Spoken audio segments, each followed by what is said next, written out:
அனைவருக்கும் வணக்கம்.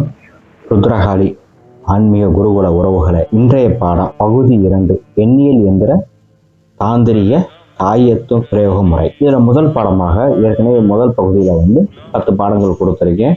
அதில் ஐங்காயம் எப்படி செய்யணும், வெள்ளருக்கு எப்படி எடுக்கணுங்கிற ரகசியங்கள், அது சில விஷயங்கள் கொடுத்துருக்கேன். அதை முதல் பகுதியில் பார்த்துக்குங்க. முதல் பகுதியில் கொடுத்துருக்கேன்.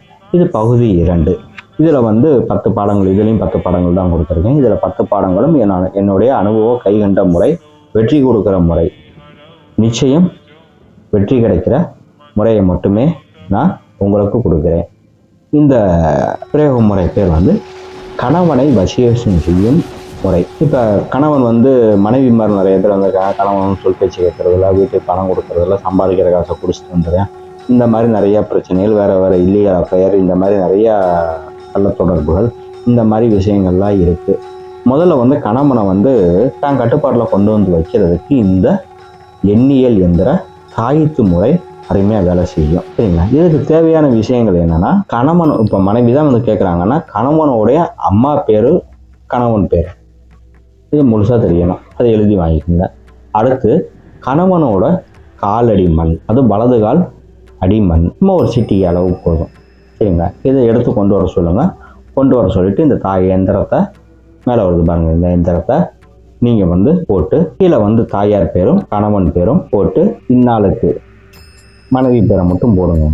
சரிங்களா? இந்நாளுக்கு வசிய சுவாகா அப்படிங்கிறத கீழே எழுதிட்டு உங்களோட இஷ்ட தெய்வம், குலதெய்வத்தை நினச்சி சங்கல்பம் வச்சு, இதுக்காக இந்த வேலைக்காக இந்த நான் பூஜையாக செய்கிறேன், உங்களுக்கு வெற்றி கிடைக்கணும், இவங்க வாழ்க்கையில் கணவன் மனைவி பேச்சை கேட்கணும் அப்படிங்கிற ஒரு விஷயத்தை சொல்லி சங்கல்பம் வச்சு ஒரு நாள் பூஜை பண்ணிட்டு எடுத்து நல்லா சுருட்டி முதல் நூலாக சிகப்பு நூல் கொண்டு தாயத்தை கட்டிடுங்க. அதற்கு மேல் அந்த சிகப்பு நூல் ஓரளவு கட்டியிருப்பீங்க, சுற்றி கட்டியிருப்பீங்க, அந்த சிகப்பு நூல் மறையிற அளவுக்கு வெள்ளை நூலை அதுக்கு மேலே கட்டிடுங்க.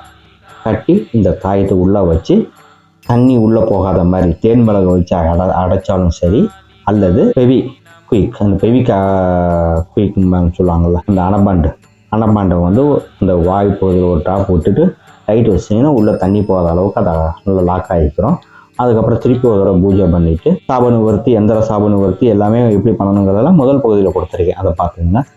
அதே மாதிரி இதை பண்ணிவிட்டு நீங்கள் அவங்க கையில் கொடுத்து போட்டுக்கிற சொல்லுங்கள். கொண்டு போய் அவங்க உடனே போட வேணாம், போய் குலதெய்வத்தில் அவங்க குலதெய்வம் அவங்க வீட்டில் இருக்க தெய்வத்துக்கு முன்னாடி பாதத்தில் வச்சு அவங்கள ஒரு பிரார்த்தனை வைக்கணும், சங்கல்பம் வைக்கணும். இதுக்காக நான் போடுறேன், இதுக்காக எனக்கு அது வெற்றி கிடைக்கணும் அப்படிங்கிறத மனைவிமார்கள் அதை செய்ய சொல்லி பூஜை பண்ணி சாமி கும்பிட்டுட்டு அதுக்கப்புறம் எடுத்து அணிஞ்சிக்கிற சொல்லுங்கள்.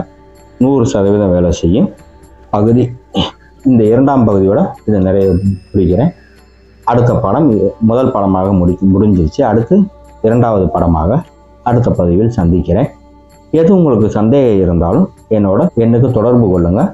உங்களுக்கு நான் விளக்கம் கொடுக்க ரெடியாக இருக்கிறேன். அது போக நம்மள்கிட்ட மாந்திரிக பயிற்சி வகுப்பு உண்டு, அதையும் கற்றுக்குங்க. மாந்திரிக பயிற்சி உண்டு. அது போக 5 கால பயிற்சியும் உண்டு. அடிப்படை மாந்திரிகனா என்னன்னு தெரியாதவங்களுக்கு பயிற்சி கொடுக்குறேன். சரிங்களா? 100% மந்திரவாதியாக நான் உத்தரவாதத்தோடு கொடுக்குறேன். இந்த முறையும் பயன்படுத்தி பாருங்கள். நல்லது நண்பர்களே, மீண்டும் சந்திக்கிறேன். நன்றி.